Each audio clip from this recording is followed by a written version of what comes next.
It's everybody's favorite garage nerd, John Green. So what obscure, uninteresting topic are we going to cover today? Well, let's just say, I hope that today's video will go well. Get out of the room. That's right. Today we're going to cover Hopewell.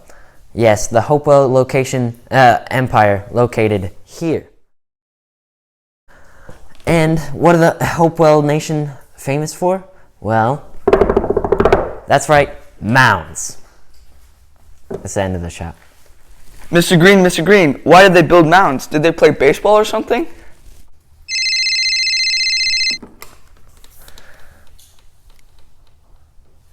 No, actually, they built giant mounds to bury their dead, not really digging the whole grave thingy.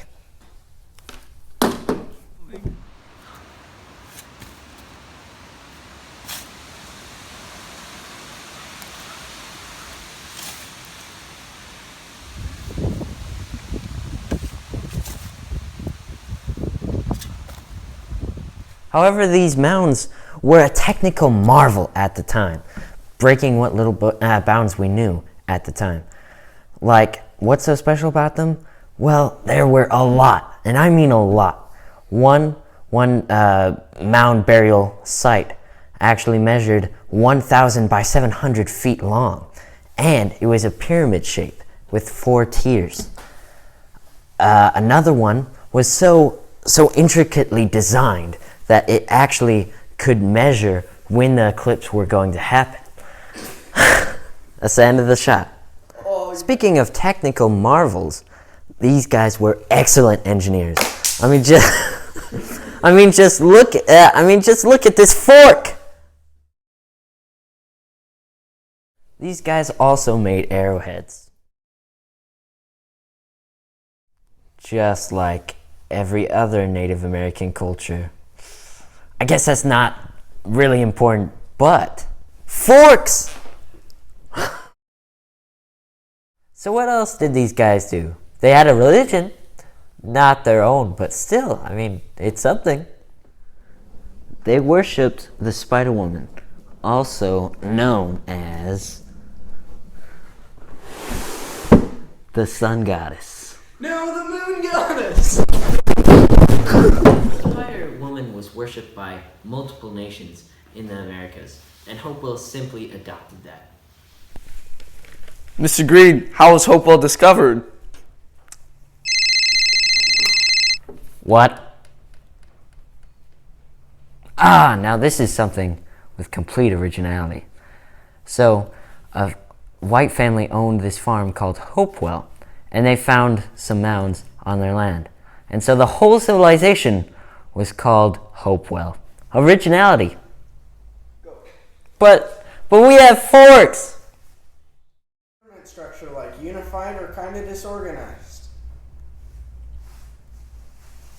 Oh shit. What was the government structure like? Kind of unified or disorganized? Finally, get to have a good question for once. Anyway, to answer your question, the civilization did have a king that could mobilize labor and such. However, much like syrup on a pancake, the civilization government was very spread out and let many smaller tribes situate themselves, much like the government nowadays does to Native American culture. How did the kings gain power? Yes. It seems like these kings gained power by convincing the mass to agree with how they think the country should be run, much like how we do it today, except for back in the day it wasn't quite as rigged.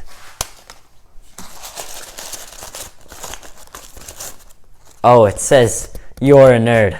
Real original, guys. How about the social structure? We have 4 classes, as you can see here, and starting from the bottom we have the Mr. Green, why are you starting from the bottom? Don't most people start at the top? originality, my son. Anyway, here we have the stinkards. And as you can guess, as the bottom class, I bet they were pretty stinky. That's not funny. I'm just trying to fulfill my quota, sir. We have to have 3 educational jokes. Here we have the principal men, which were kind of the upper class. They lived pretty lavishly. And then here we have the great sons, which were kind of like the Brahmins in the way that they were priests. And of course we have the king.